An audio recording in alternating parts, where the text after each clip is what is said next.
Selamat bertemu kembali di kuliah kalkulus. Saat ini kita ingin mempelajari penggunaan integral untuk volume benda. Jadi volume benda ini dasarnya adalah kalau saya punya seperti balok begini, alasnya A dan tebal tingginya H, maka volumenya itu adalah A kali H. Bentuknya bisa berbagai bentuk begini ya, bisa bolong, bisa ini yang berkaitan dengan yang sebetulnya ini bisa dihitung dengan luas daerah itu. Nah, benda pertama yang ingin kita hitung adalah kalau kita punya pipa cerutu, ya, yang punya kakek yang masih merokok, itu kurang lebih modelnya seperti ini. Jadi kalau saya potong tegak lurus, ya bentuknya katakanlah lingkaran, ya. Bentuknya lingkaran tapi luas di sini dengan di sini beda ya, berubah terus begitu.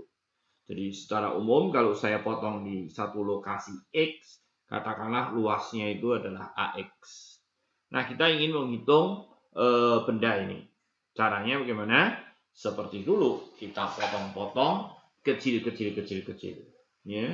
Nah, salah satu potongan ini seperti uang logam itu. Ya. Uang logam seharusnya dia tidak persis uang logam, tapi kata Riemann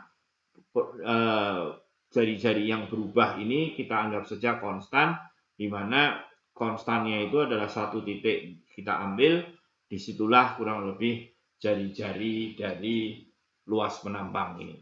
Jadi dengan mengambil satu titik dulu, kalau saya pakai huruf pesi I, di sini pakai XI bar, ya, katakanlah ini adalah luas penampangnya, maka volume benda yang seperti uang logam ini adalah luas penampang kali tebalnya delta XI.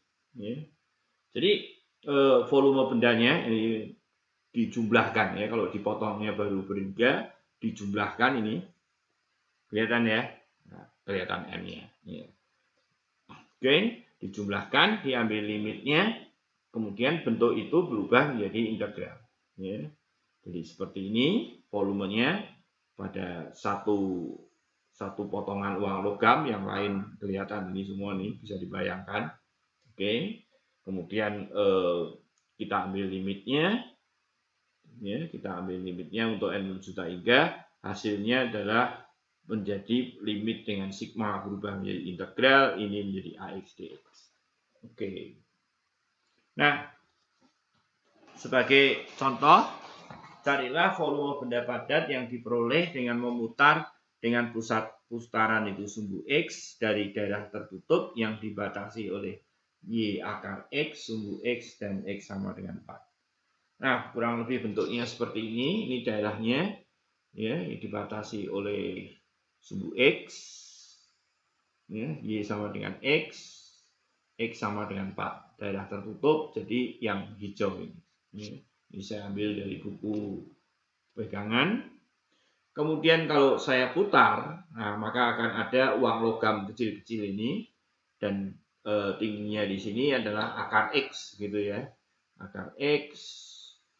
Jadi kalau ini adalah jari-jarinya, luas daerahnya adalah menggunakan luas daerah lingkaran. Ya, jadi berapa? Yaitu pi kali jari-jari kuadrat. Ambil limitnya, hasilnya adalah pi dari berapa? Kelihatan ya ini ya, 0 sampai 4, ya, dari 0 sampai 4 akar X dx kuadrat. Saya kira menghitungnya mudah. Oke, carilah volume benda padat yang diperoleh dengan memutar dengan pusat putarannya sumbu Y dari daerah tertutup yang dibatasi oleh seperti ini. Ya, jadi YX pangkat 3 ya. Nah, dalam hal ini lebih baik kalau yang dipotong-potong itu sumbu Y. Ya, jadi seperti mendatar begini, ya, mendatar, potong, kata Riemann walaupun dia berubah, anggap saja konstan. Kalau diputar terhadap sumbu Y, hasilnya adalah uang logam yang mendatar begini. Ya. Jadi seperti tadi, ini adalah volume satu benda kecil tersebut, ya. Jadi harus dirubah dulu menjadi begini ya, X sama dengan ini karena sumbu Y. Nah, hasilnya menjadi bentuk begini. Saya kira mudah. Nah, ada cara lain.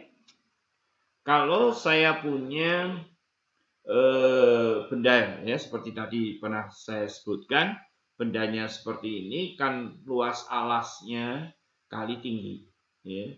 Luas alasnya itu ya tergantung dari jari-jari 2 kuadrat dikurangi ini ya, jadi lingkaran besar dikurangi lingkaran kecil.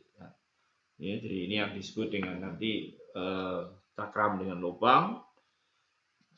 Carilah volume benda padat X yang diperoleh dengan memutar dengan pusat putaran sumbu X daerah tertutup yang dibatasi oleh ini. Jadi bentuknya seperti ini. Ya. Nah, kalau saya putar terhadap sumbu X ya tentu saja volume benda secara keseluruhan sampai dari sini sampai ke sini dikurangi dengan yang kecil ini. Ya. Oke. Jadi bentuknya seperti itu. Oke. Ini adalah volume bendanya besar, ya. Loh, salah. Volume benda yang besar, ya volume benda yang besar dikurangi dengan ini, ya. Harusnya ini masih harus dikurangi dengan ini yang buat siapa ini slide-nya. Dikurangi dengan pi integral dari 0 sampai 3, ya. X kuadrat dikurangi kuadrat dx. Jadi ini dikurangi ini. Dan saya kira ada kesalahan.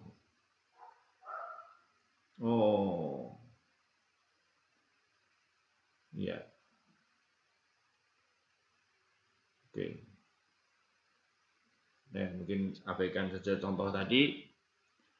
Setengah lingkaran yang dibatasi ini.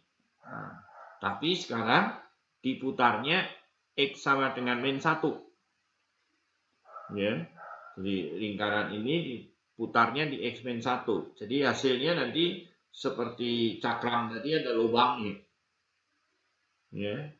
Dan perhatikan bahwa kalau begitu adalah luas daerahnya kan jari-jari ini dikurangi lagi dengan jari-jari yang kecil begitu.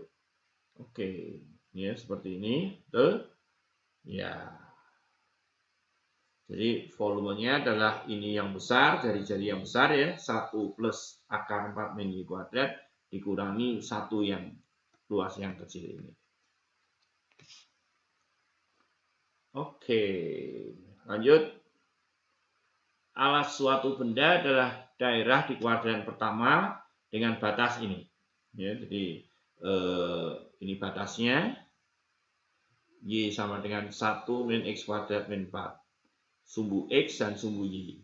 Tapi potongan tegaknya terhadap sumbu X itu selalu berbentuk persegi. Ya, jadi ini berdiri di sini. Bentuknya persegi. Jadi kurang lebih gambarnya begini. Ya. Nah, hitunglah volume benda tersebut. Jadi caranya, ya tentu pada saat potongan X, ukuran dari persegi ini adalah ini. 1 min X kuadrat per 4. Kemudian luasnya dari persegi adalah dikuadratkan. Ambil limitnya menuju n tak hingga bentuknya menjadi integral seperti ini. Ya.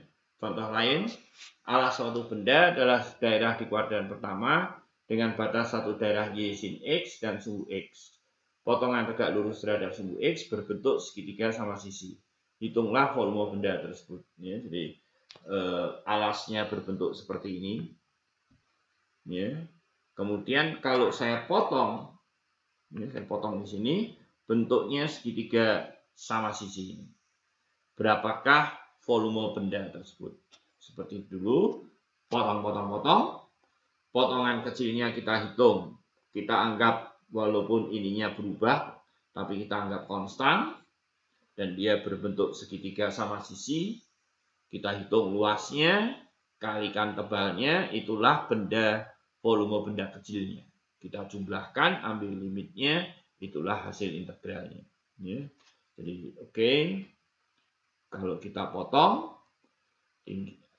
inilah ukuran di bawahnya, sin X. Ya. Di bawahnya sini sin X. Tapi kalau kita punya segitiga sama sisi U, maka luasnya adalah seperempat akar pangkat 3 dari U kuadrat. Dan U-nya ini adalah nanti adalah sinus X. Ya, itu adalah luas penampangnya itu. Jadi kalau begitu, volume bendanya, perhatikan ini adalah luasnya ya. Jadi U-nya adalah sin X, integral dari 0 sampai pi, inilah volume bendanya. Oke, bisa dituliskan seperti itu, sehingga di kelas nanti kita akan membahas bagaimana bentuk benda ini, bagaimana menghitung volume benda yang seperti ini. Demikian pula seperti ini. Oke.